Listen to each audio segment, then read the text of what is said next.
Hello and welcome to G Fun Facts Online, where we peel back the layers of the world to find the hidden machinery that makes it tick. Think about the last time you needed an ID to get a job, open a bank account, or even just to get into a certain venue. That little piece of plastic proves you are who you say you are. Now, imagine a whole country needing that same kind of validation, but on a global scale. Today we're talking about something that sounds like it belongs in a dusty textbook. Diplomatic recognition. But I promise you, this is no dry legal concept. It is a potent weapon, a political chess move, and a high-stakes game that determines the fate of nations and the lives of millions. When a new government takes power, whether through a peaceful election, a bloody revolution, or a civil war, its struggle for survival is just beginning. It must step onto the global stage and seek the affirmation of its peers. This is the unspoken power of government recognition, a process that can grant a nation life or condemn it to a ghost-like existence in the shadows of the world order. To understand this game, we first need to know the rules, or, in this case, the two competing rulebooks. On one side, you have the constitutive theory. This is the invitation-only model of statehood. It argues that a state or government only legally exists when other established states recognize it. Think of it like a new startup.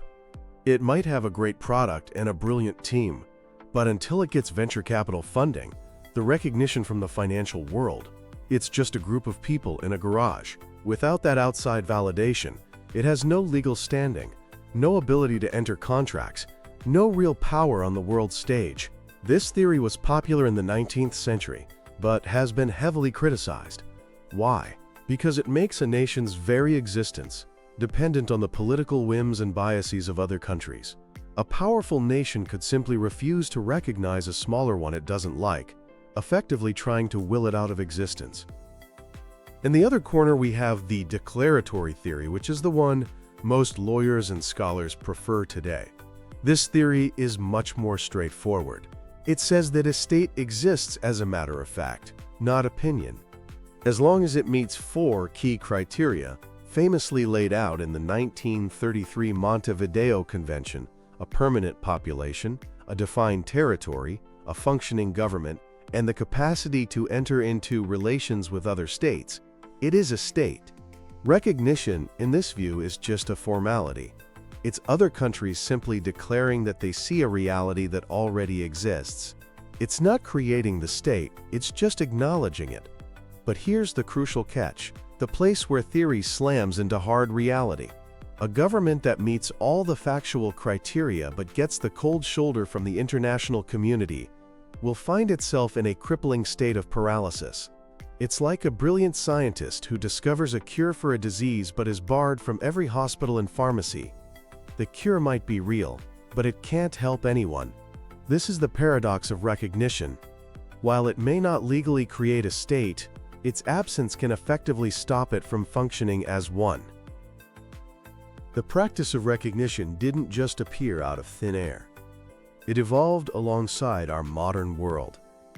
In the age of empires, recognition was often tied to the principle of legitimacy, where monarchies would only recognize other governments based on their royal bloodline and dynastic credentials. The game changer was the 1648 Peace of Westphalia, the series of treaties that ended Europe's religious wars and established the bedrock principles of state sovereignty and non-interference. This laid the foundation for the modern system. In the 19th century, the great powers of Europe often acted as a club, collectively granting recognition to new states like Greece and Belgium.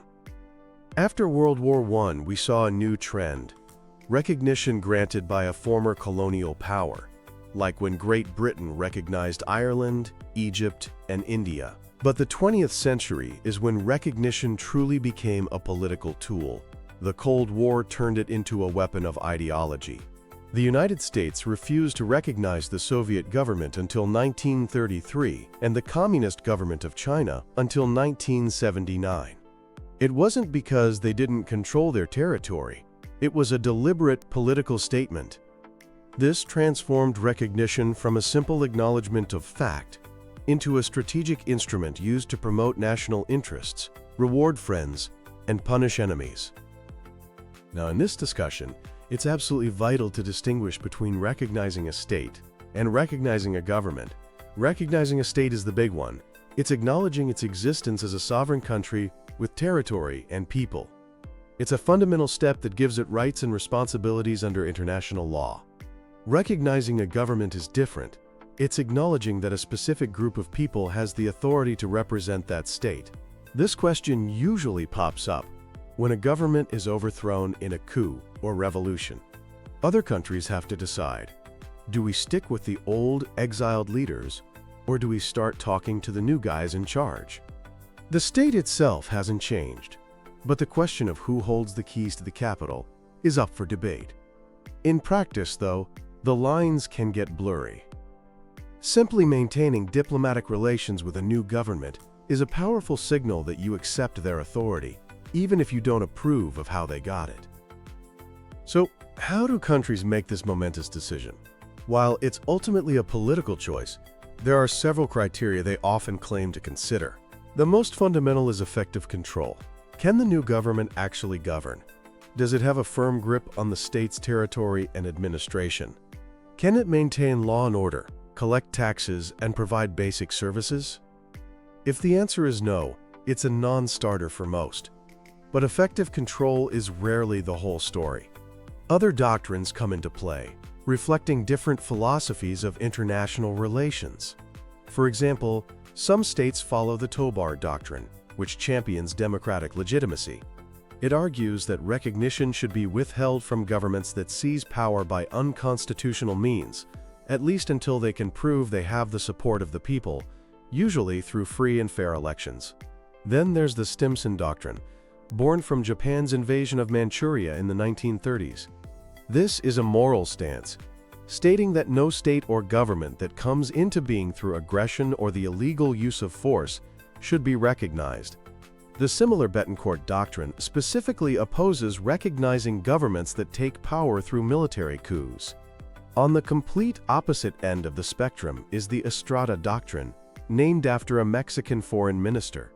This doctrine argues that the act of granting recognition is an insult, because it implies that other nations have the right to judge a country's internal affairs. The Estrada Doctrine says states should simply maintain or withdraw diplomatic missions without making grand statements about legitimacy. It's a policy of non-intervention, focusing only on the de facto existence of a government. The fact that all these competing doctrines exist tells you everything you need to know. There is no universal checklist. The decision is always a complex cocktail of legal principles, political ideals, and cold, hard national interest. Now let's bring in the biggest player on the world stage, the United Nations. You might think the UN is the ultimate arbiter of who's a country and who isn't, but surprisingly, it's not. The UN Charter gives no authority to the organization to recognize a state or government. That power rests solely with its individual member states. However, the UN is the world's most exclusive club, and getting in is the ultimate prize in the recognition game. Being admitted as a member state is the closest thing to a universal stamp of approval, but the process is intensely political.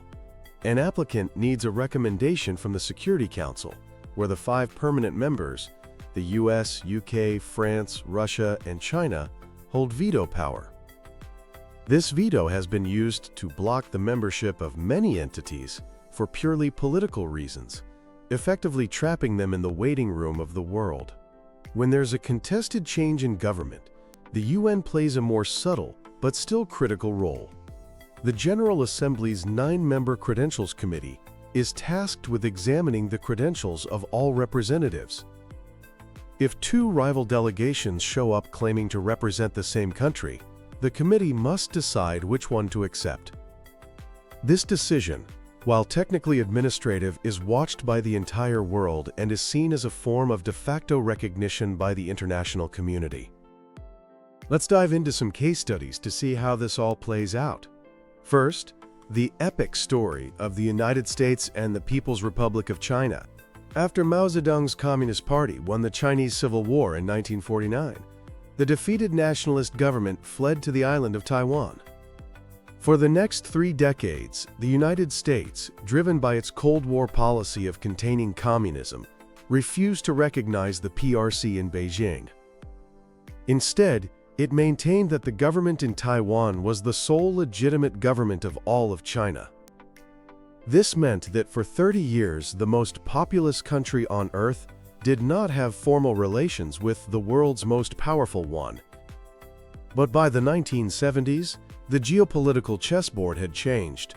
A major split between China and the Soviet Union created a tantalizing opportunity for the U.S. President Richard Nixon's historic visit to China in 1972 began a slow thaw. Finally, on January 1, 1979, the U.S. formally recognized the PRC. It was a strategic masterstroke that fundamentally altered the Cold War, but it came at a cost. The U.S. severed its formal ties with Taiwan, leaving it in the precarious and ambiguous international status it occupies to this day. Next, consider the divided world of Kosovo. After a brutal war in the late 1990s, Kosovo declared its independence from Serbia in 2008. The U.S. and many European nations recognized it immediately, hoping to bring stability to the Balkans. But Serbia, considering Kosovo the heartland of its nation, has refused to recognize its independence.